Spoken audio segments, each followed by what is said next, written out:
Bismillahirrahmanirrahim. Alhamdulillah rabbil alamin wa bihi nasta'in ala umurid dunya waddin. Salatu wassalamu ala asyrafil anbiya al mursalin nabiyina rasulina Muhammad wa ala alihi wa ashabihi ajma'in amma ba'd.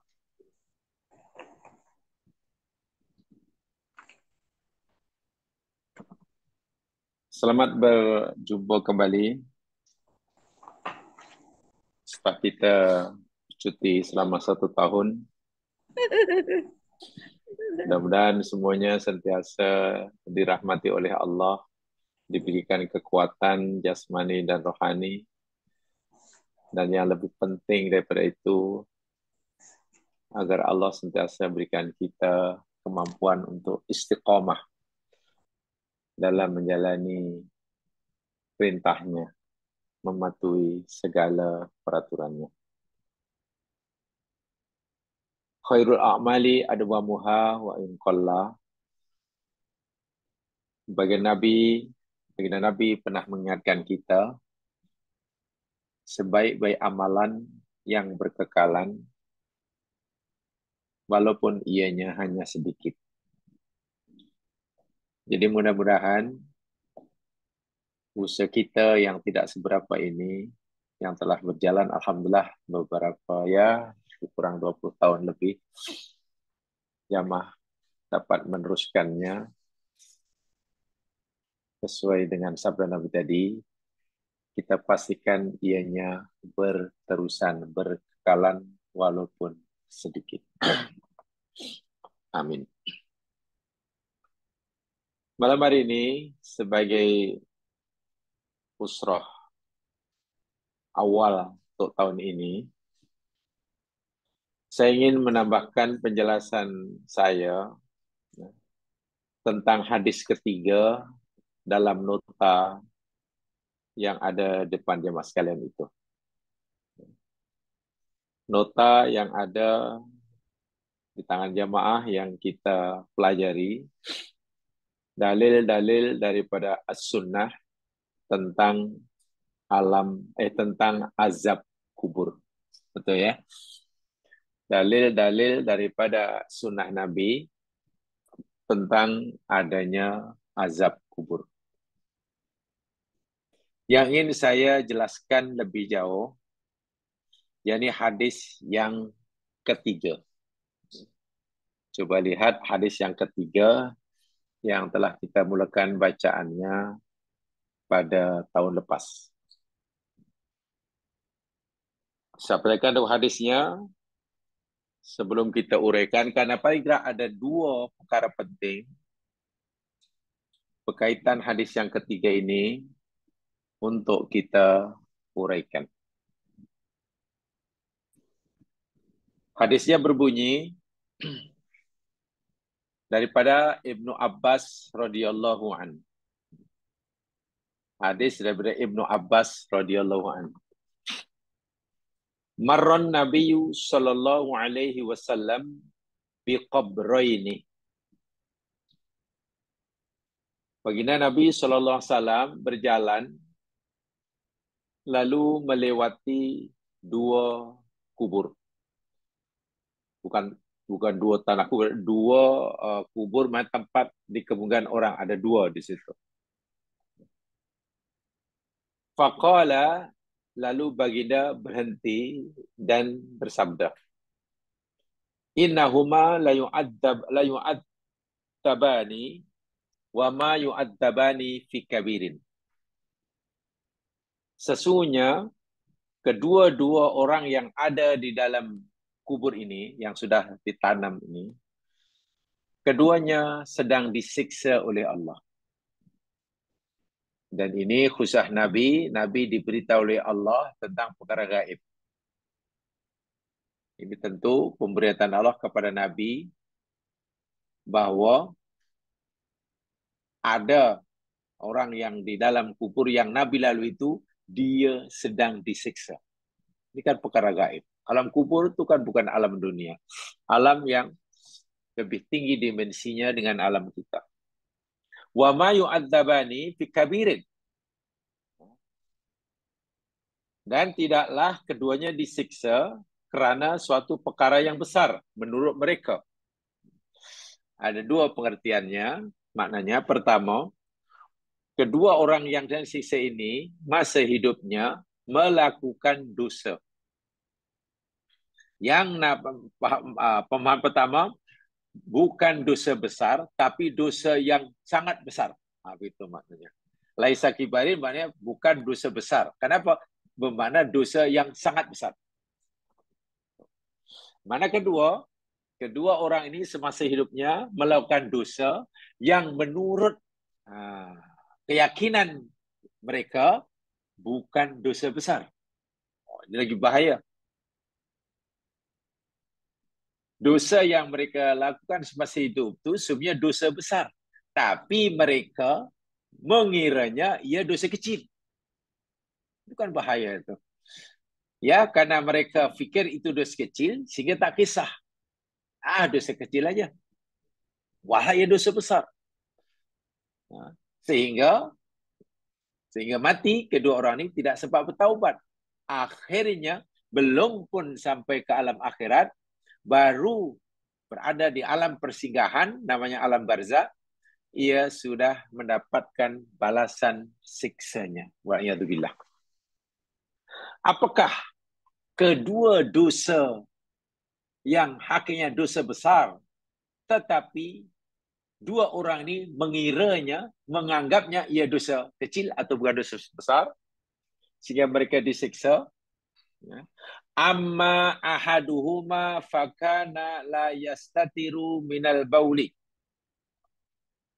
Adapun salah seorang dari keduanya, dia tidak menjaga diri daripada percikan air kencing. Maknanya, tidak mengambil berat tentang kesucian dirinya daripada najis.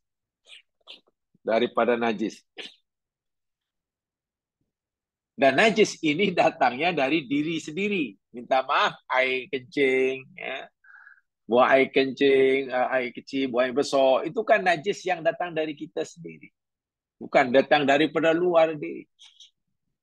Jadi orang ini semasa hidupnya tidak berhati-hati, tidak ambil berat tentang najis percikan air kencing. Sehingga bila ia solatnya tentu tidak sah. Karena tidak suci daripada najis. Bila tidak sah, dianggap orang itu tak solat. Bayangkan. Kalaulah setiap solat ia tidak suci daripada najis, dan ia dianggap tidak solat, berapa lama? Kalau 1 bulan, 1 bulan. 1 tahun, 1 tahun. Itu beratnya. Itu yang pertama. Yang kedua pula, inilah yang kita nak uraikan. Karena ini, subhanallah, abad kita ini, abad sekarang ini telah bermaharajalela. Dosa yang kedua ini, yang mereka anggap bukan dosa besar. Wa ammal akharu fakana yamshi bin namimah. Adapun yang seorang lagi yang disiksa ini, adalah ia semasa hidupnya yamshi, berjalan bersana kemari hidup ini bin namimah, wa'iyadzubillah, tumadzubillah, suka menabur, menyebarkan namimah.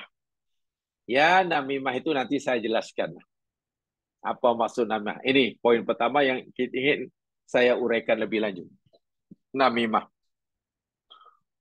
bahasa terjemahan bebas, suka mengadu domba. Mengadu domba. Kemudian, karena Nabi diberitahu oleh Allah Subhanahu Wa Taala bahwa kedua umatnya ini sedang disiksa di kubur, Allah izinkan Nabi memberikan syafaat atau izin Allah agar kedua-duanya mendapatkan keringanan daripada siksanya. Apa yang dilakukan oleh Nabi? Fa'akhadha jaridatan rotbatan. Lalu Nabi mengambil pelepah tamar yang masih basah. Rotbah itu basah. Fasaqqaha nisfain. Lalu Nabi belah menjadi dua. Dibelah menjadi dua. Fagharaza fi kulli kabrin wahidatan. Lalu Nabi pacak setiap satu ada dibelah jadi dua, setiap satunya dipacakkan atas kubur A satu, di atas kubur B satu. Sahabat memperhatikan saja apa yang dikatakan oleh Nabi ini, apa tujuannya. Nabi hanya beritahu ini sedang disiksa. Punca ia disiksa karena yang satu yakni tidak menjaga diri daripada najis kencing. Yang kedua karena suka menabur namimah. Itu sahabat faham tu. Yang sahabat kurang faham ni, kenapa tiba-tiba Nabi kemudian ambil pelepah tamar, dibelah jadi dua, lalu dipacak di atas dua kubur tadi. Ini satu, di situ. Faqalu, lalu mereka bertanya, karena pelik, tak pernah Nabi lakukan sebelum itu. Lalu mereka, sahabat bertanya, Ya Rasulullah, lima fa'alta hadha? Ya Rasulullah, kenapalah, buat apalah engkau lakukan semua ini? Kenapa engkau lakukan ini? Buat apa ni pacak ni? Tambah pelepah tamar ni, apa tujuan dia? Apa jawab Nabi? Qala la'allahu yukhaffafu anhuma ma lam yaibasa. Ya mudah-mudahan, la'allahu tu mudah-mudahan, semoga, harap-harap, ya, yukhaffafu diringankan anhuma dari dua orang yang sedang disiksa kubur ini, daripada siksa kubur ini, siksa kubur malam yaibasa, selagi kedua-dua pelepah tamar ini belum kering. Maknanya selagi kedua pelepah tamar yang aku pacak ini masih basah, mudah-mudahan aku harap siksa yang sedang dialami oleh dua orang dalam alam barzah ini diringankan, bukan dihilangkan ya. Bukan ditiadakan, tapi diringankan. Ringankan. Hadis ini sebenarnya penuh dengan pengajaran. Berkaitan dengan tajuk kita, hadis ini sebenarnya dalil bukti bahawa siksa kubur itu ada. Itu jelas. Sama. Yang kedua, salah satu punca siksa kubur yang berat, yakni kerana orang itu melakukan dosa besar yang dia fikir dosa kecil. Itu besar, itu salah besar. Dia melakukan dosa besar yang dia fikir dosa kecil, sehingga tak ada rasa takut. Ya, alhamdulillah. Dan yang ketiganya, perbuatan Nabi ini. Pacak pelepah tamar yang basah, dan Nabi memberitahu Allah akan memberi keringanan azab bagi kedua orang dalam kubur ini selagi mana pelepah tamar ini masih basah, belum kering. Berapa lama agaknya pelepah tamar itu tahan basah? Mungkin sehari, 2 hari, seminggu, wallahualam. Yang pasti tidak selama-lamanya lah. Jadi kata kalau tahan 2 minggu baru kering, ya selama 2 minggu lah dia dapat keringanan azab. 2 minggu dalam waktu kita. Tapi bagi yang alam barzah mungkin sudah sekian lama. Tidak dihentikan siksanya, tapi hanya diringankan. Baik, yang ingin saya sampaikan ada 2. Pertama, yakni tentang dosa namimah itu. Namimah. Yang kedua tentang memacak. Sehingga timbul pertanyaan, sekarang tengok ada budaya, kalau begitu, apakah disunatkan, digalakkan kita tanam pokok atas kubur orang tua kita? Barangkali inilah hadis yang jadi alasan kenapa orang kubur sebelum pergi ziarah kubur singgah dulu di kedai bunga, belilah borong bunga, lalu tabur bunga. Dengan alasan, ya selagi masih basah bunga itu, dia akan bertasbih memberi keringanan macam-macam. Akhirnya orang berpendapat. Ini yang nanti kita coba jelaskan. Nah, jelaskan. Paham ya? Yang pertama, jemaah sekalian, yakni tentang namimah. Dosa yang sangat besar, bukan hanya dosa besar, tapi dosa yang sangat besar, malangnya ramai manusia menganggapnya dosa biasa. Ini yang perlu kita perhatikan betul. Namimah. Dan itu menjadi punca kenapa orang ini disiksa. Baik, saya ringkaskan jemaah sekalian, apa itu namimah? Saya tidak mau mengartikan sebab terjemahannya tidak ada yang tepat. Jadi saya sampaikan pengertiannya sajalah.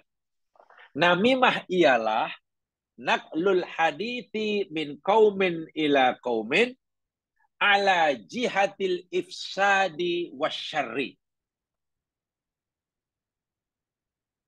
Namimah ialah menyampaikan suatu ucapan, memindahkan satu berita, menyampaikan berita dari seorang kepada orang lain, katalah dari A kepada B umpamanya, dengan tujuan, dengan niat dan tujuan untuk menimbulkan keburukan atau kerusakan. Sana ada satu contoh. Jumpa kita. Tiba-tiba ini cerita tentang keburukan B. B ini kawan A, B ini juga kawan kita. Ya, bahasa kita, wow, tahu tak kamu, B ini rupanya orang yang begini, orang gini, tempoh aku dapat ke di bla bla bla. Ya, murah. Menciptakan keburukan orang lain di belakangnya tanpa diketahuinya, itu kita tahu. Namanya ghibah. Namanya ghibah. Kita panggil mengumpat itulah. Itu dosa besar tuh. Itu udah dosa besar. Dosa besar. Jika apa yang dikatakan oleh A kepada kita tentang B itu benda yang betul,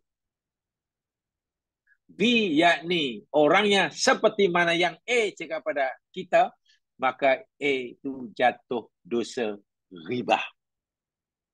Mengumpat. Sebab mengumpat yakni dzikruka akhoka bima yakrah. Engkau menceritakan sesuatu tentang suatu saudara, engkau menceritakan sesuatu tentang saudara kamu yang dia tidak suka. Itu sudah riba. Jika apa yang dikatakan oleh A tentang B kepada kita itu benda yang tak betul, maka A telah melakukan kebohongan. Jadi bila orang cerita tentang orang lain kepada kita, itu pasti ia melakukan salah satu berdosa. Kalau bukan dosa mengumpat, dosa bohong. Bila yang dikatakan itu betul, namanya mengumpat. Bila yang diceritakan itu tak betul, namanya bohong. Keduanya dosa. Tapi ini kadang sering jadi buah mulut. Dia kata, tak, saya tak bohong. Ini cerita betul. Dia itu orang itu. Itulah mengumpat. Dan Nabi, bukan hanya Nabi, Allah dah ingatkan kita dalam surah Al-Hujurat. So, faham ya? Yang itu ghibah. Nah, kita yang mendengar cerita tadi jamaah sekalian, kita yang melihat cerita ini, sikap kita bila orang itu menceritakan buruk orang pada kita, sikap yang perlu kita ambil, pertama, nafikan apa yang diceritakan oleh A tentang B itu. Nafikan. Jangan percayai. Itu satu.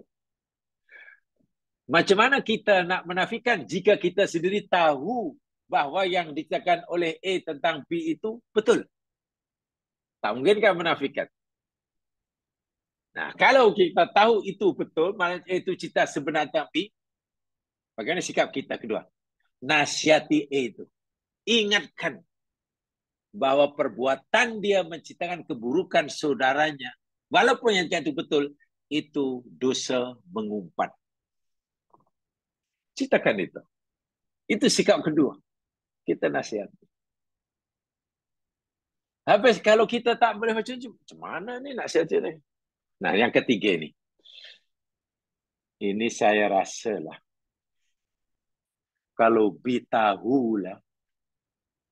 Kalau B ni tahu cerita macam-macam tentang dirinya kepada saya. Pasti marah ni. B pasti marah besar. Ni pasti gaduh ni. Kalaulah bini tahu cerita tentang dia pada kita seperti itu, pasti gaduh besar ni. Kita dah agak dah. Begitu sekali, begitu teruknya pandangan kepada B. Kita akan berlaku gaduh besar, kerusakan, bila B tahu apa yang ceritakan pada kita. Tiba-tiba kita ini, kasihanlah saya tak apa. Dia pengajaran buat lain kali kita jumpa B pula. B, sini B. Saya nak beritahu awak lah. Saya kasihan sama awak. Nama awak sudah hancur. Nama awak, harga awak sudah dicemari, dihina oleh cerita kepada saya tentang awak, bini, bla bla bla bla bla. B dengar kita tu, betul ke? Iya, sumpah, saya tak bohong. Kita kata begitu. Betul B, kita tak bohong. Sumpah, demi Allah tak bohong. Lalu tengok respon B apa? Budak ni, ini memang nak kena nampaknya budak ni. Ini kena diberi pengajaran nampaknya. B marah lah. Hubungan dan B yang asalnya baik, walaupun mungkin sudah mencemar namanya, tapi karena B tak tahu, dia tetap baik dengan Selepas kita beritahu apa yang dilakukan oleh pada kita, B jadi marah, akhirnya keduanya gaduh. Perbuatan kita menyampaikan cerita kepada B itu namanya namimah. Faham? Itu namimah. Dan kita sebagai orang namam. Ya tu bila. Situ hati-hati kalau kita dengar berita, dapat berita katalah tentang seseorang. Orang itu sebenarnya sedang mengumpat orang lain dengan kita. Karena dia menyampaikan berita pada kita melalui ini handphone ni. Kita pula kasihan sayang karena yang bukan nama dia itu kawan kita. Saya tak perhatilah. Saya kalau boleh bela kawan saya ini. Cara membelanya pula kita salah. Kita sampaikan umpatan kawan yang begitu ini kepada kita karena sayang dia. Biar dia tahu dah. Marah dia. Akhirnya berlaku kerusakan hubungan antara dan B, antara B dan kerana kita menyampaikan perbuatan, kita menyampaikan gibah pada orang lain. Itu namanya namimah. Besar tak besar dosanya? Besar ya masa. Nabi 1014 tahun lebih yang lalu sudah memberitahu kita. Dosa yang besar-besar seperti ini, ramai umatku yang menganggapnya ia bukan dosa besar. Sehingga dia begitu berani melakukannya. Akhirnya tengok apa yang berlaku dalam kubur. Disiksa. Disiksa oleh Allah.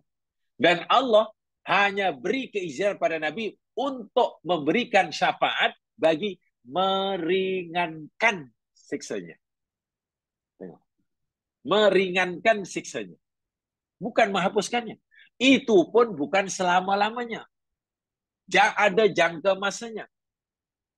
Keringanan yang Allah berikan, keringanan siksa Allah berikan pada orang ini, ya setakatlah. Selama tamar di basah lah, berapa lama Allah alam. Inilah ya mas, hati-hati ini. Hadis ini benar-benar peringatan bagi kita. Jangan sekali-kali menyampaikan berita yang kita terima pada seseorang, pada daripada umpamanya, tentang B. Jangan sekali kita sampaikan kepada B, yang jika B tahu, dia akan berlaku pergaduhan antara B dan hubungan biar dia tak, karena kita batu api namanya tu ya. mengadu domba, adu domba. Dan kita pula seronok. Ada di dana sekarang. Nah, Allahu Akbar. Tak kira lah orang namimah baru peringkat amateur atau nama namimah sudah peringkat apa namanya profesional. Wal iyadu billah. Dosa akhir zaman yang paling mudah dilakukan. Pada zaman Nabi zaman belum ada handphone. Ya, tapi sudah ada orang yang melanggarnya. Dan salah satu asbab kenapa orang begitu berani melanggar dosa yang sangat besar ini, karena dia pikir ia bukan dosa besar. Nabi yang kata, ia pikir ia hanya dosa biasa. Yang mungkin dosa kecil, tak apalah dosa kecil aja, wuduk nanti gugur. Ini dia punya dalil dia. Jangan takut, dosa kecil bukan dosa besar. Lagi pula kita manusia, bukannya malaikat. Buat dosa kecil biasalah. Bukankah nanti bila kita dosa kecil dengan wuduk gugur. Lepas solat baca tasbih, hilang, bersih lagi. Puasa. Puasa Arafah 1 hari boleh menghapuskan dosa kecil 2 tahun. 1 tahun yang lepas, jadi buat apa kita takut? Melakukan dosa kecil. Semudah itu menghapuskannya. Tengok. Walhal ia dosa besar. Namimah, ribah, Allahu Akbar. Bahkan kalau ikut hadis Nabi ini, ada yang memahaminya. Mereka ini bukan dosa besar, tapi dosa yang sangat besar. Mereka fikir itu dosa besar, tapi hanya dosa yang sangat besar.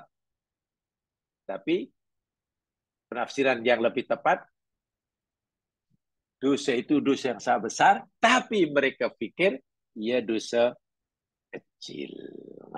Dosa kecil. Itu namimah. Hati-hati. Hati-hati tentang namimah ini. Ghibah, namimah. Ghibah yang dosa.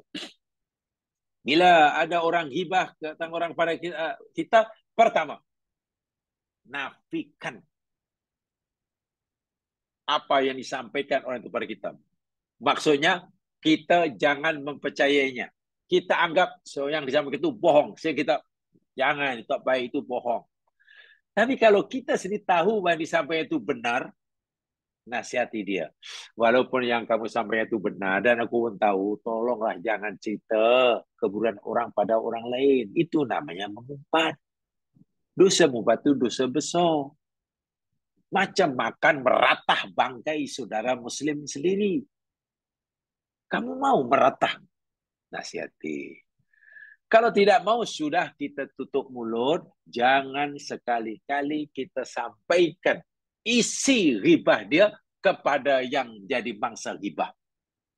Yang dengan aswa itu akan berlaku kerusakan, pergaduhan, dan sebagainya.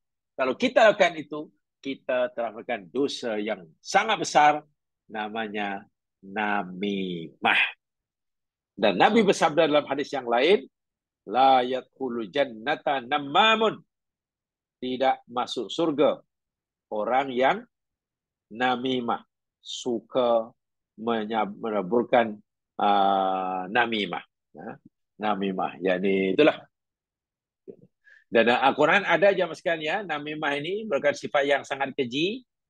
Ya, untuk rujukan, lihat Al-Qurannya. Namimah ini ada dalam surah Al-Qalam ayat 10 dan 11. Lihat. Surah Al-Qalam.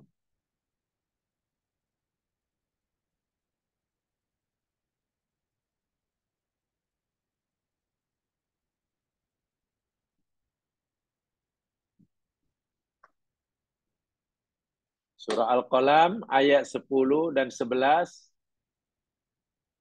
Allah menyandaraikan sifat-sifat buruk.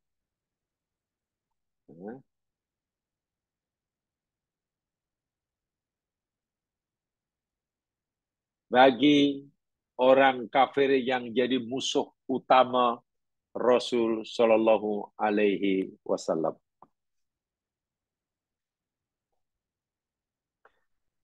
Wala tuti' kulla halafim mahin. Dan janganlah engkau taati, engkau patuh, engkau ikut kulla halafin, tiap-tiap orang yang banyak bersumpah. Itu satu. Suka sumpah, sikit-sikit wallahi, sikit sumpah, sikit begitu berani bersumpah. Ini tak baik. Tidak baik.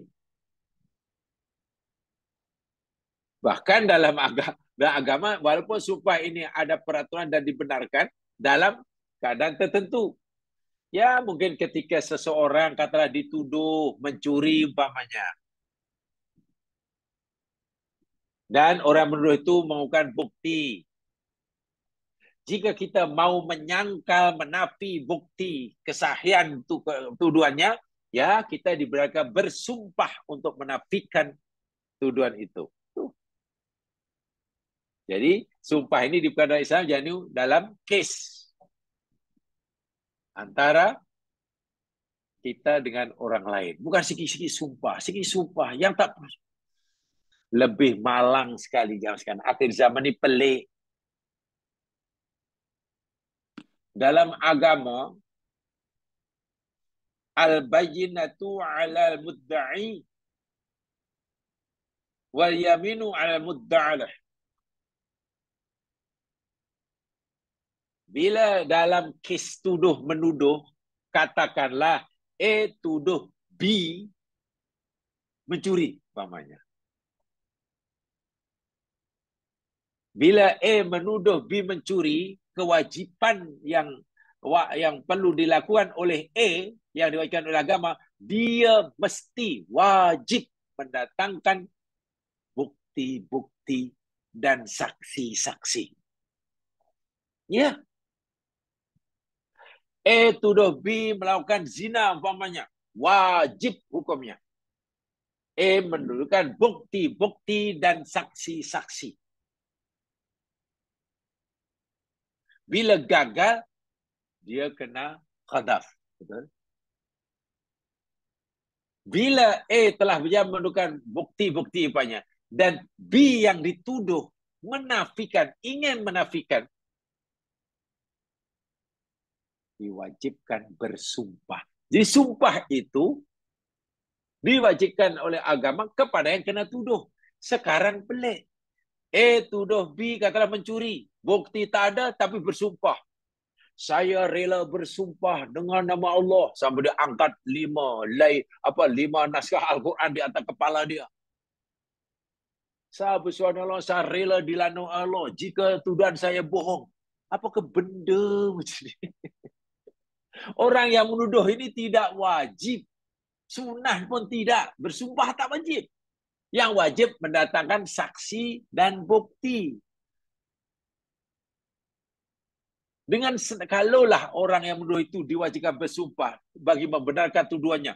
Weh, ramai orang teraniaya nanti. Tuduh orang itu gini, demi Allah. Dia begini, demi Allah. Nah, macam mana? Yang peliknya pula, bila A yang menuduh B kata ini, oh B telah melakukan zina, lalu aku bersumpah dengan Allah. Orang ramai pula tengok, mana A itu betul lah tuduhan dia. Dia berani bersumpah. Bahkan A cabar B. Kalau B betul-betul tak melakukan tuduhan A itu, dia mesti berani bersumpah lah. Sebab A dah berani sumpah, kenapa dia tak bisa? Bila tak berani bersumpah dengan nama Allah, maknanya dia bohong lah. Inilah kejahilan memahami agama. Bersumpah untuk menangkan tuduhannya itu pun dah salah. B baru, kalau ingin bersumpah baru wajib bersumpah untuk menafikan tuduhan yang ada bukti, ada saksi. Nah, orang yang banyak sumpah dilarang oleh agama. Itu panjang ceritanya. Yang kedua, sifat orang yang tercela di ini, mahin, hina. Mahin itu orang yang hina. Peranginya yang hina, perbuatannya hina. Tak ada harga diri lah. Ya mungkin suka menipu, suka menzalimi orang. Yang ketiga, hamazin. Hamaz. Hamaz itu jadi suka mencela, suka menghina, suka mencela. Masya'in binamim. Itu dia. Masya'in suka berjalan ke sana kemari. Jalan kanan, kiri, utara, selatan. Binamim dengan membawa namimah. Jadi batu api sana sini. Suka pergaduan. Suka pertengkaran. Seronok tengok masa orang Islam ini tak bersatu padu. Cucuk sana, cucuk ni supaya ini dosa yang sangat besar. Belum pun sampai di akhirat, di alam kubur sudah disiksa. Dan siksanya bukan ringan, tapi sangat berat. Sangat berat. Berikutnya, manna'inil khair. Orang yang menghalang melakukan kebaikan. Berat tangannya nak buat baik. Berat tangan nak memberi, tapi nak menerima, ringan tangan. Tangannya cukup mudah diangkat untuk menerima, tapi untuk memberi berat. Mu'tadin, orang yang hidupnya melampaui batas. Athimin, orang yang banyak dosa. Baik. Ini dalil namimah dalam Quran. Namim. Masya'in binamim. Ingat ya. Kalau kita fahami betul-betul hadis ini, benar-benarlah ini mukjizat Rasulullah SAW. Saya kata tadi, pada zaman Nabi ini zaman sekarang, alat telekomunikasi belum secanggih sekarang. Ya, belum secanggih sekarang. Orang nak namimah mana kena bersemuka. Kalau tidak bersemuka, tidak mungkin orang dapat melakukan namimah. Macam mana? Sebab namimah itu menyampaikan ucapan orang, katalah, yang tak baik tentang B kepada B. Ya kena jumpa orang itu. Sekarang tak perlu. Ni. Banyak pergaduan jemaah sekalian. Jadi namimah ini sebenarnya boleh katakan saudara kembar ghibah. Saudara kembar ghibah. Walaupun tak semestinya lah namimah ini dilalui oleh ghibah. Sengaja orang suka mengadu domba, suka bilang. Nampaknya saya tak suka macam mana nak pisahkan orang tu ya. Sebab saya tak suka sangat dia tu dekat-dekat dengan dia. Saya ingin dekat pada dia. Dia buatlah. Yang orang Melayu kata fitnah itulah mungkin ya. Yang orang Melayu kata fitnah. Tapi fitnah ini mangsanya seorang. Fitnah kan seorang aja. Kita buat reka-reka cerita tentang seorang. Namimah ini mesti yang jadi mangsa dua orang paling tidak. Paling tidak. Subhanallah. Dan bahayanya lagi sekali. Dosa yang sangat besar ini dianggap, dikira oleh orang ini semasa hidupnya sebagai dosa kecil. Masya Allah. Dan mungkin karena dia fikir ia dosa kecil, sehingga tak takut. Takut apa? Wuduk hilang. Lu gugur. Baca tasbih, bersih. Puasa 1 hari Arafah, licin itu dosa kecil 1 tahun yang lalu dan 1 yang akan datang. Bahaya. Hati-hati. Namimah, ghibah, dan upaya pertama. Nah, yang kedua dalam hadis ini jadi perbuatan Nabi pacak pelepah tamar tadilah. Pacak pelepah tamar yang Nabi menjelaskan kepada sahabat juga kepada kita.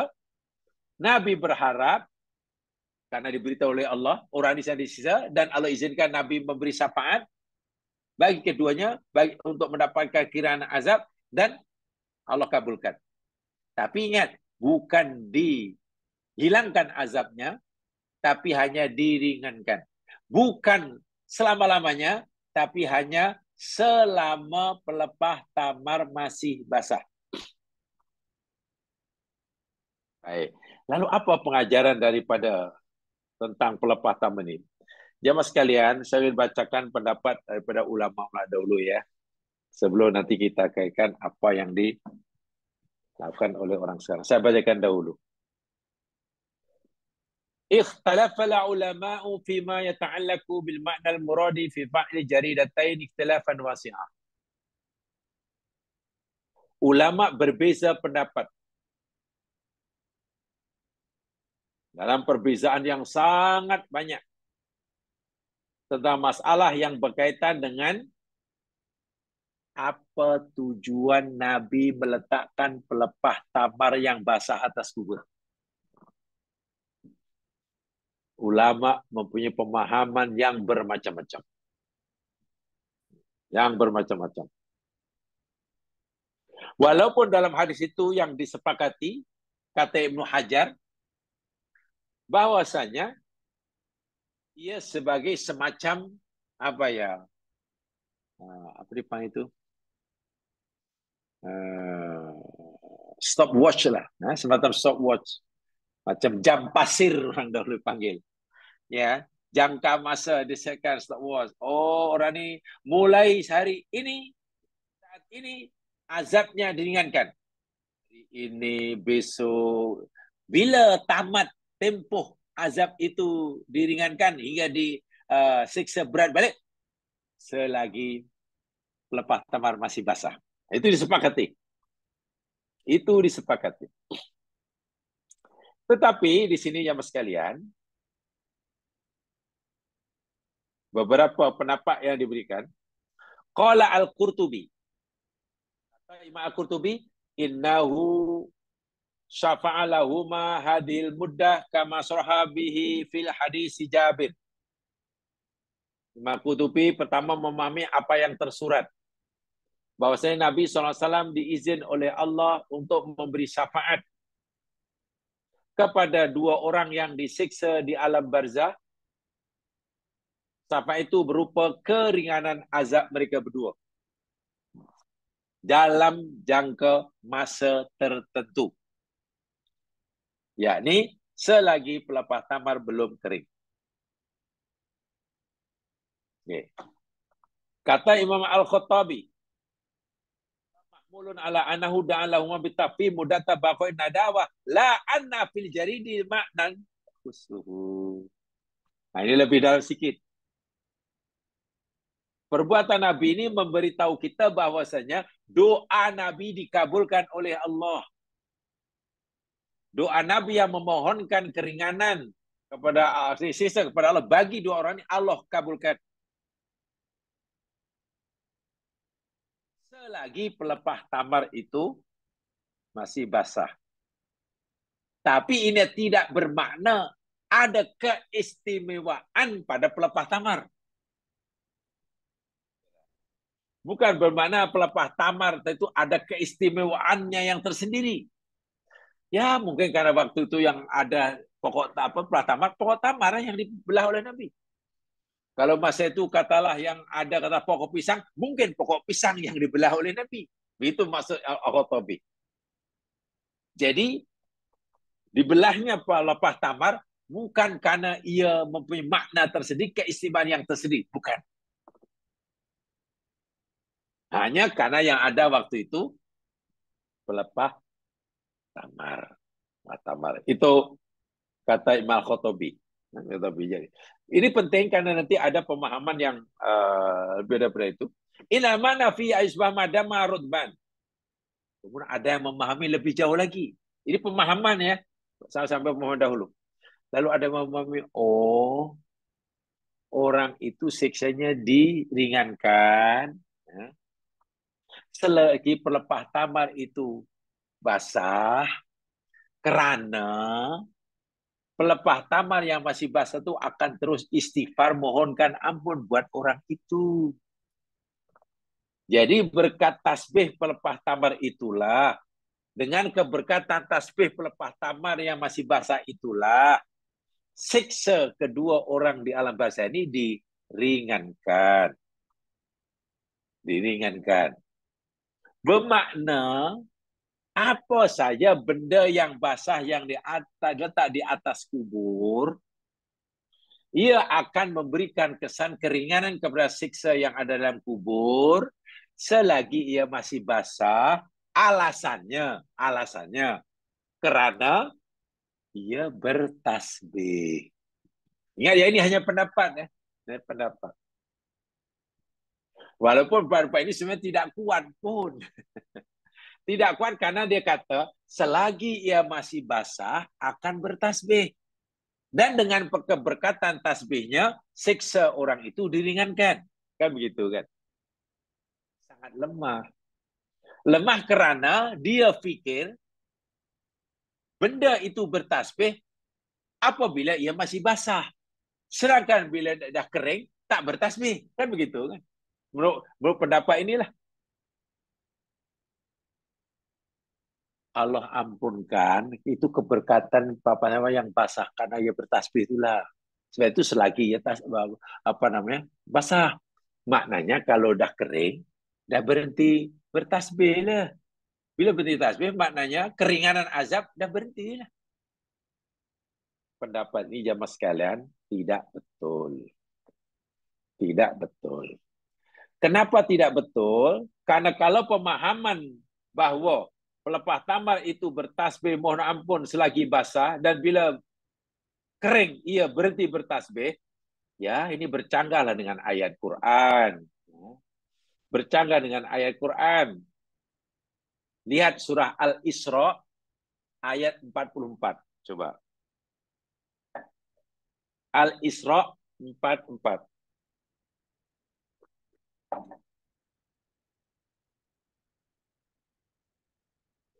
Allah Subhanahu wa taala berfirman.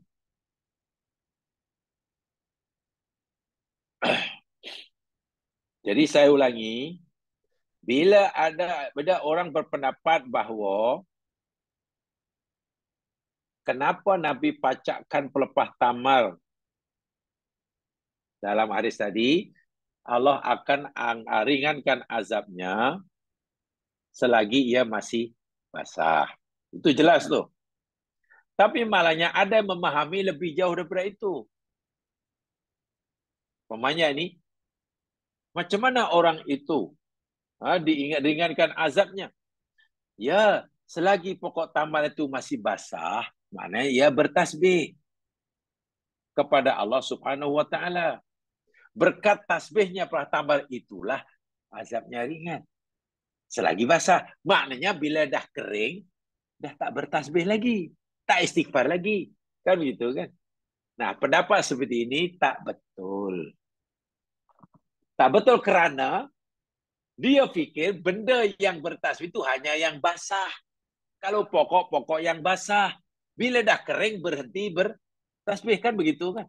Sedangkan menurut Al-Isra ayat 44, surah Al-Isra ayat 44, A'udzu billahi minasyaitonir rajim. Tusabbihu lahus samawati sab'u wal ardu wa man fihin.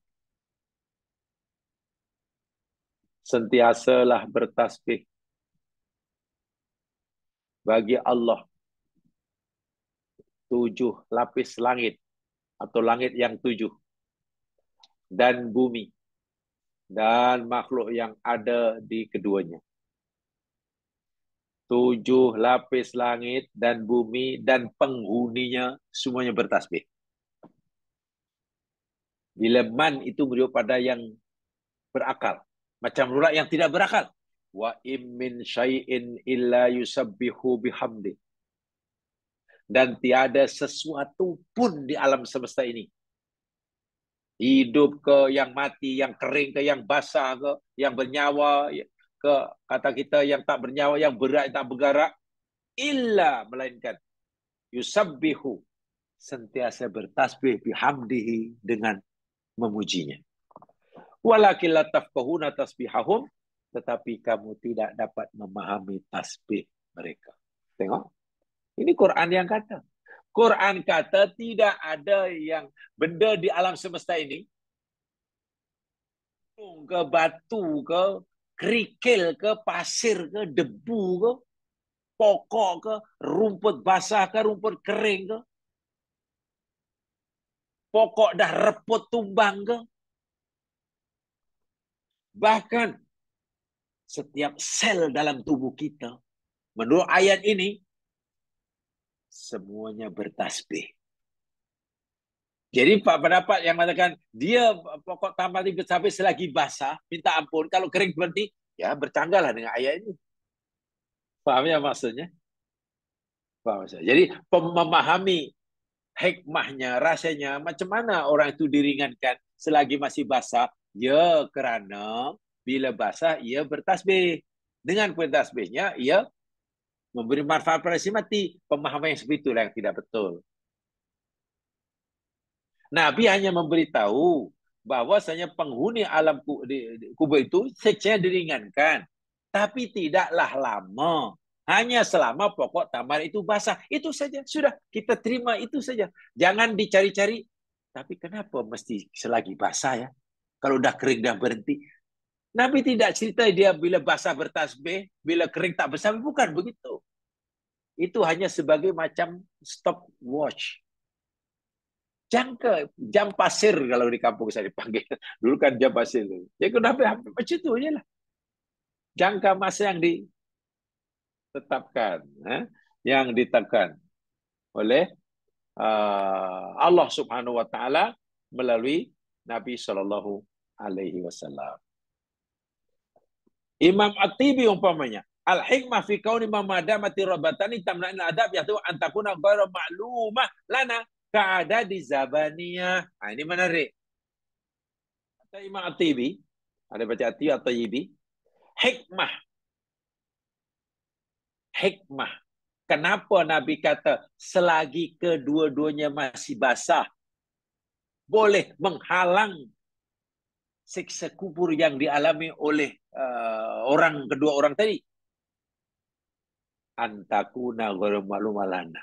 Benda ini suatu yang kita tidak mengetahui sama sekali. Hanya benda ini gaib 100% bagi kita. Karena benda ini gaib, kita tidak perlu mencari-cari apa pasal, kenapa, apa. Tidak perlu. Dan ini yang selamat. Memahami hadis seperti itu yang selamat.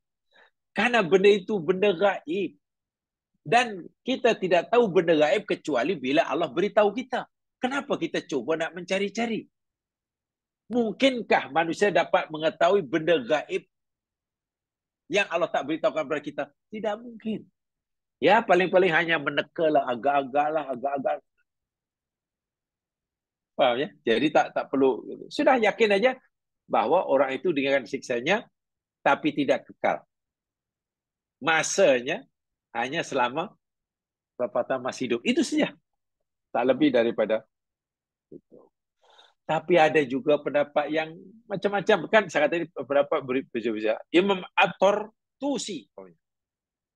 Imam At-Tartusi berkata, Dalika khosun bi barakati yadihi sallallahu alaihi wasallam. Ini lebih menarik, lebih khusus. Bukan masalah pokok tamarnya. Bukan masalah pelepah tamarnya. Bukan masalah basah atau tidaknya. Yang menyebabkan Allah ringankan azab orang itu. Tapi bi barakati yadihi sallallahu alaihi wasallam. Karena berkat tangan Rasulullah yang pegang. Artinya, jika Nabi tidak belah pelepah tamar yang basah sekalipun, tapi minta maaf kata Nabi belah pokok pisang sekalipun, ya, pokok pisang sekalipun, orang dalam kubur azabnya tetap diringankan berkat syafaat Nabi, tapi hanya sementara. Selagi pokok pisang tadi belum kering. Itulah. Di ayat depan bukan pasal pokok tamarnya, karena perkataan Nabi. Ya, waktu karena yang ada pelepah tamar lah.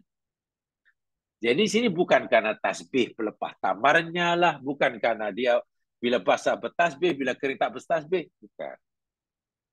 Paham ya? Al-Qadiyat berkata, li'annahu 'alal gharzihima 'alal qabri bi amrin muhim. Bahwasanya perbuatan Nabi membacakan pelepah tamar yang basah di atas kubur orang yang disiksa itu termasuk perkara yang gaib. Bahwa orang itu dia disiksa atau tidak itu pun perkara gaib. Nabi tidak tahu kalau tidak diberitahu oleh Allah yang Maha Tahu. Semuanya gaib belaka. Gaib belaka.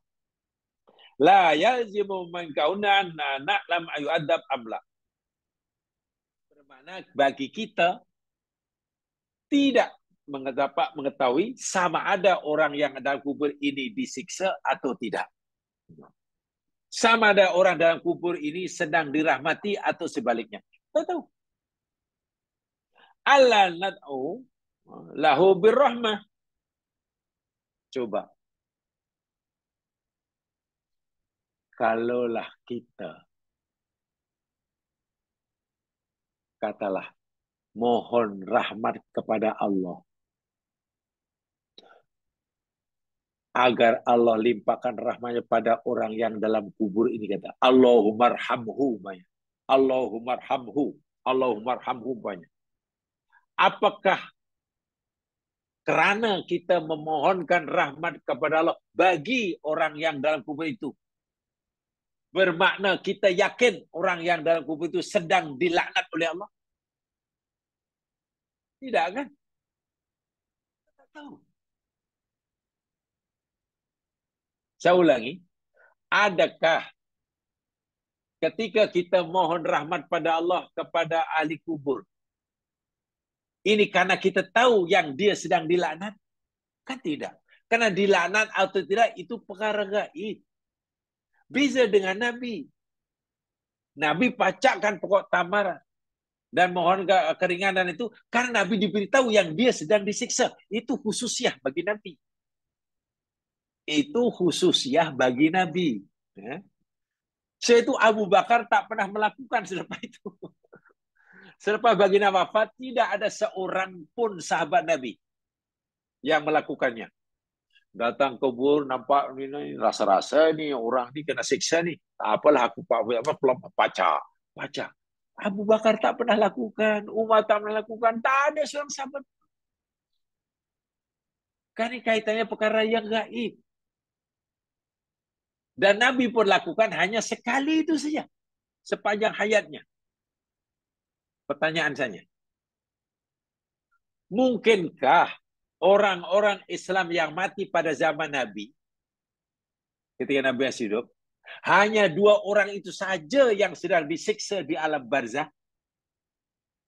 Atau boleh jadi ada kubur-kubur lain, orang yang sedang disiksa? Nampaknya kalau hanya 2 orang itu saja, ya susah nak terima ya. Takkan hanya 2 orang saja yang tersiksa dalam kubur, sedangkan orang yang mati saya itu sudah ribuan. Maknanya pasti ada yang lain juga. Masa kenapa Nabi tak lakukan pada yang lain? Peruntukan masa kata 1 minggu, hari apalah, hari Khamis ke? Hari Khamis, saya program masa jadual saya untuk cari kubur yang orang disiksa. Ini siksa baca tak. Nabi tak lakukan. Nabi lakukan itu betul-betul saat itu juga. On the spot lah. Karena Allah beritahu orang ini sedang aku siksa. Siksanya sangat berat. Karena dosanya sangat berat. Aku mau, wahai Muhammad, engkau memberikan syafaat kepada aku, izinkan. Dengan berkat syafaatmu, aku akan ringankan azabnya. Tetapi tidak kekal, hanya sementara. Selama pelepah tamar yang kamu baca itu, setakat itu saja. Yang lain-lain Nabi tak tahu. Karena memang itu perkara yang gaib. Sebab itu kemudian kita jangan kemudian mengambil begini. Ini untuk yang pada poin pertama ya. Ini maknanya sebenarnya kita tanam aja atau kubur kita tanam pokok rumput ada di sini supaya sedap tetapi dan meringankan azabnya. Dari mana kita tahu di azab? Nabi lakukan itu selepas diberitahu oleh Allah bahwa yang ada di kubur itu sudah diazab. Bila Allah tidak beritahu, Nabi tak akan lakukan. Lagi pula, hanya 2 orang saja dalam kubur yang waktu itu disiksa oleh Allah. Sehingga dia saja yang Nabi, yang Nabi lakukan di atasnya saja. Dan tidak yang lain. Jadi alasan, mari kita tanam pokok atasnya kubur, agar pokok ini selagi dia masih hidup terus bertasbih. Ini sebenarnya tidak ada dalilnya, jangan sekalian. Itu hanya pemahaman yang sebetulnya terlalu jauh memahami dalil ini. Ini pendapat pertama ya. Pertama. Pendapat pertama ini banyak didukung oleh ulama-ulama dari Arab Saudi. Tidak ada. Kosong. Dan kita lihat kubur Baqi sehingga hari ini panas berdentu, tak ada bangunan, tak ada apa. Dan kalaulah benar adanya bahwa pokok yang basah yang ditanam di atas kubur itu akan terus memohonkan atau meringankan siksa kubur yang dialami oleh orang yang ada di bawahnya. Elok kita jadikan kubur ini taman ya mas kalian. Elok jadikan kubur itu taman. Nah ini ya yang tak nih. Walaupun pernah ada, betul ya mas kalian. Pada zaman Nabi memang ada, yakni Buraidah Al-Aslami, Buraidah bin Hasib Al-Aslami. Dia seorang sahabat Nabi pernah berwasiat, ya, berwasiat semasa hidupnya, nanti apabila ia meninggal, berwasiat pada ahli keluarganya agar dibacakan ya tumbuh-tumbuhan yang basah di atas kuburnya. Ada sahabat yang melakukannya, memang ada. Tapi itu ijtihad sahabat yang bernama Buraidah Al-Aslami. Pendapat pribadi maknanya tidak diikuti oleh sahabat-sahabat yang lain. Dan seorang sahabat, betul ada. Dan anehnya, walaupun ia di ijtihad sahabat seorang dan tidak diikuti orang lain, yang anehnya pelihnya tidak ada yang menafikannya. Ini lagi, ini yang akhirnya menimbulkan satu perbincangan pendapat yang betul itu ijtihad Buraidah Al-Aslami. Pendapat pribadi. Bukan arahan daripada Rasulullah. Sebab itu tidak ada sahabat selain Buraidah Al-Aslami yang melakukannya. Buraidah bahkan berpesan, bila nanti aku mati, tolong bacakan pokok yang masih hidup. Tak ada sahabat yang melakukannya. Tapi juga tidak ada sahabat lain yang menentangnya. Ini yang menariknya. Sehingga ulama hari ini berbeza pendapat. Tidak adanya sahabat yang melakukannya selepas baginda Nabi kecuali Buraidah Al-Aslami. Itu merupakan bahwasanya pacak pokok atas kubur bukan perintah Nabi. Itu hanya ijtihad seorang sahabat. Itu maksudnya. Tetapi kalau kita melihat tidak ada seorang sahabat pun yang menafi, yang menolak, yang mengingkari perbuatan Buraidah Al-Aslami.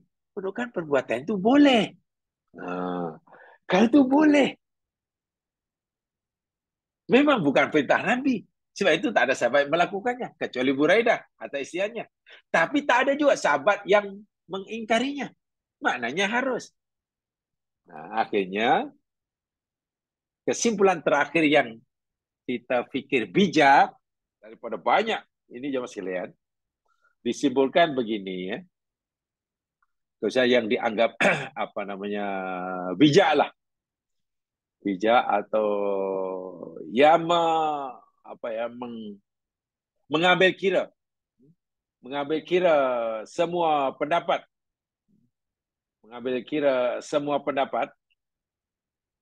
yakni begini.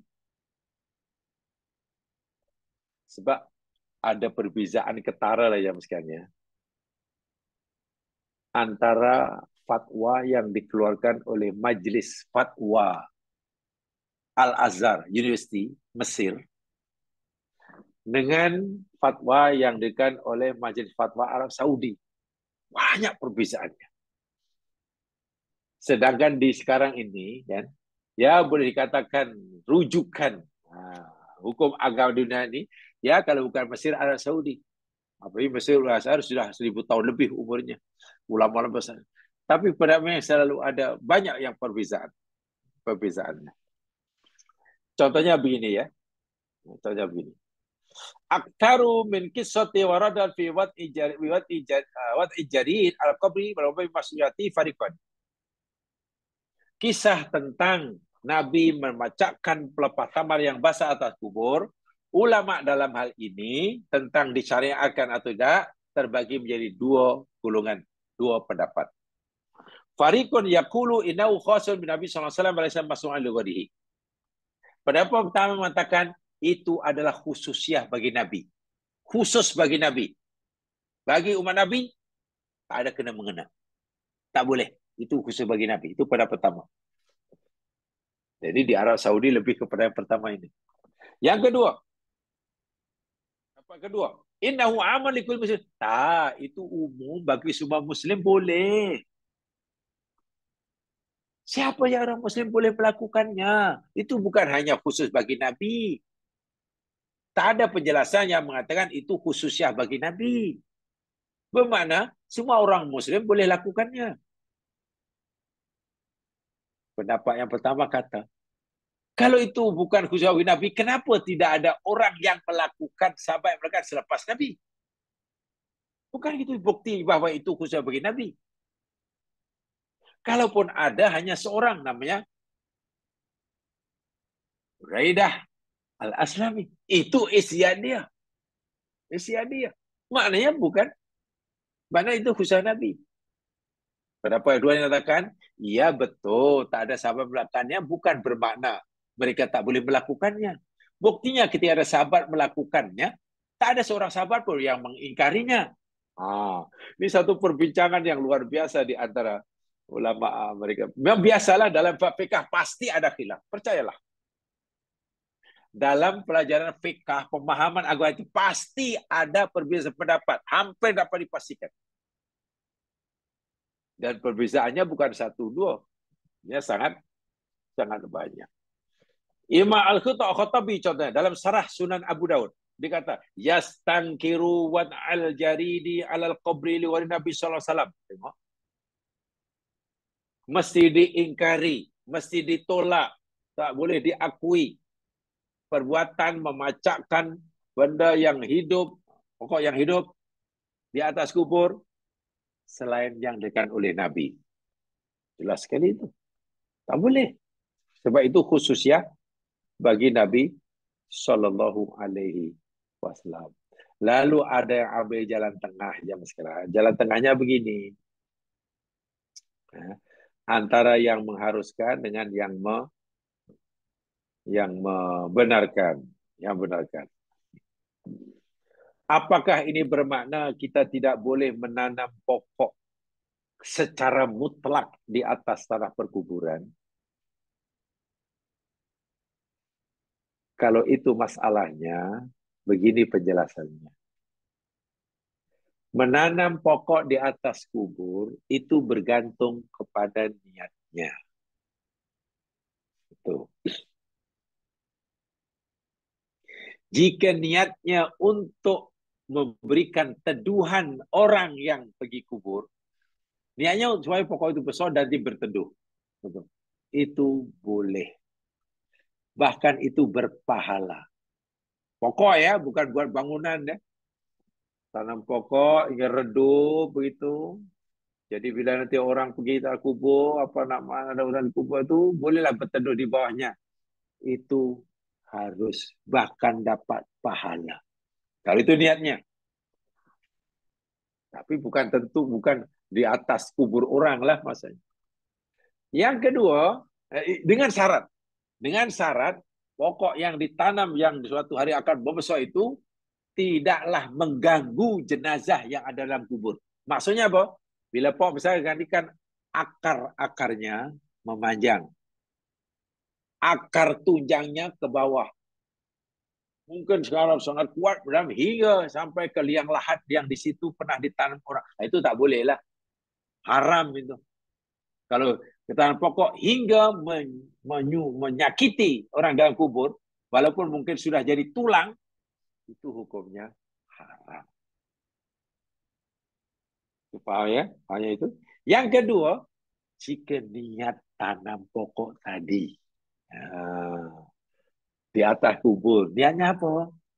Ya, semoga yang dalam kubur ini sentiasa diringankan azabnya berkat istighfar atau berkat tasbih pokok ini. Selagi pokok ini masih hidup, dia akan istighfar. Nah, ini yang tidak ada dalilnya. Ini pendapat tidak ada dalil, ini pendapat tidak ada alasan. Sedangkan ini perkara agama, sedangkan ini perkara gaib. Perkara gaib kita tidak tahu kecuali diberitahu oleh Allah. Nabi pun tak akan lakukan kecuali karena Allah memberitahuan. Sebab itu Nabi lakukan di kubur itu saja. Nabi tak akan lakukan di Bakik lah, di mana tak ada. Ini perkara gaib. Dan jadi hukum, Nabi rupa-rupanya benar-benar pemilik syafaat umat. Orang yang diizin oleh Allah memberikan syafaat kepada umatnya yang diizin oleh Allah. Dan syafaat Nabi ini bukan hanya berlaku di akhirat nanti saja. Bahkan ketika Nabi masih hidup pun, syafaat Nabi memberi manfaat kepada orang yang telah meninggal. Nah, ini maksudnya. So, Nabi memang luar biasa. Syafaatnya memberi manfaat bukan kepada mereka di akhirat kelak, tapi juga pada mereka yang sudah berada di alam barzah, sedangkan Nabi masih berada di alam dunia. So, paham ya? Jadi kalau niatnya untuk berteduh bagi beran, itu boleh bahkan termasuk amal baik. Tapi jika niatnya tanam pokok, meyakini pokoknya akan terus bertasbih selagi basah, lalu itu dijaga betul dan itu tidak ada dalil. Memang orang tanam pokok nampaknya tidak ada. Sekarang sudah bergerak sikit. Bagi yang berbuat itu bersifat umum, yang walaupun tak ada dalil tadi, banyak andaian tadi lah. Sehingga ada dengan bunga. Mungkin itu niatnya. Pergi tabur bunga itu mungkin pendapat selagi bunga masih basah, ia akan bertasbih. Memohon keringanan bagi siksa orang itu. Macam kita tahu dia sedang disiksa. Itu masalahnya. Bila bunga itu sudah kering, nanti mungkin apa karena pahaman seperti itu. Tapi yang jelas pendapat seperti itu tidak beralasan. Itu yang jelas. Jadi yang selamat bagi kita macam mana?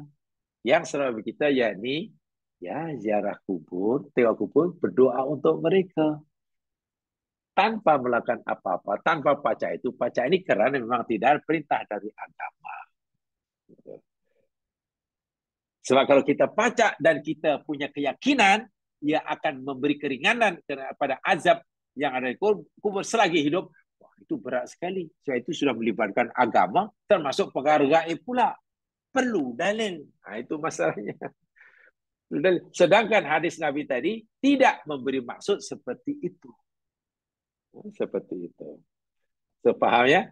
Di sini. Jadi sebenarnya ziarah kubur itu adalah pertama dari segi masa terpulang pada kita masa yang sesuai. Ziarah kubur dalam agama Islam ini tujuannya hanya dua saja. Satu, mendoakan si mati, bukan minta doa daripada si mati ya, mendoakan si mati. Kedua, tazkiratul maut, zakirul maut, mengingatkan kita akan kematian. Dua itu saja. Tidak ada tiga, tidak ada empat. Mengingatkan kita bahwa kita suatu saat akan menyusul mereka. Mati juga.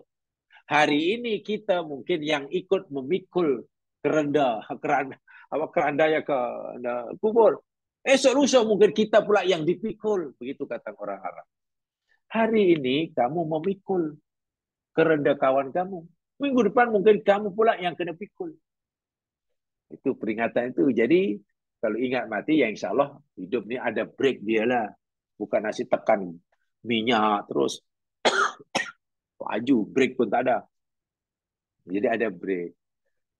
Dan yang pertamanya ya ini mohonkan pengampunan bagi mereka. Gitu. Jemaah sekalian, tambahan penjelasan saya bagi hadis ini. Bagi hadis ini. Walaupun sebenarnya pembicaraan sangat luas ya, tapi saya rasa yang perlu, yang saya telah sampaikan tadi, dan tolong ambil berat tentang namimahnya ya. Namimah, tolong ambil berat. Dan pengajarannya, pahami betul-betul dosa besar. Supaya kita tidak silap menganggap dosa besar sebagai dosa kecil. Ini bahaya sungguh. Mengumpat, namimah, mencela orang. Itu dosa-dosa besar ya mas kalian. Dosa besar. Tapi sekarang sudah menjadi budaya itulah. Seronok pula tuh ini. Ini yang kita takut. Kita takut. Sebab azabnya rupanya tidak perlu menunggu di akhirat. Di azab kubur pun sudah dapat mukodimah azabnya. Bukan di akhirat ada azab ya. Ada azab. Alam kubur itu kan azab apa adna yang apa mukodimah aja. Yang penuhnya nanti di akhirat. Betapa hinanya lah sengsaranya orang yang seperti ini. Jadi karena zaman sekarang zaman yang lebih mudah orang mendapatkan pahala, tapi juga lebih mudah untuk mendapatkan siksa dengan makhluk yang bernama handphone ini, hati-hati menggunakan ini. Makhluk yang satu ini boleh menjadi sarana untuk kita menambahkan bekalan, tapi yang satu ini juga boleh menjadi sebab memudahkan kita mendapatkan bebanan. Di sinilah kita perlu bijak, bijaksana menggunakannya, sentiasa mohon pada Allah Subhanahu wa Ta'ala. Jemaah yang dirahmati sekalian, itu saya sampaikan malam hari ini. Mudah-mudahan ia menjadi pengajaran bagi saya menyampaikan. Alhamdulillah kalau ini dapat dikongsi bersama. Yang benar daripada Allah jua, yang silap kelemahan saya sendiri.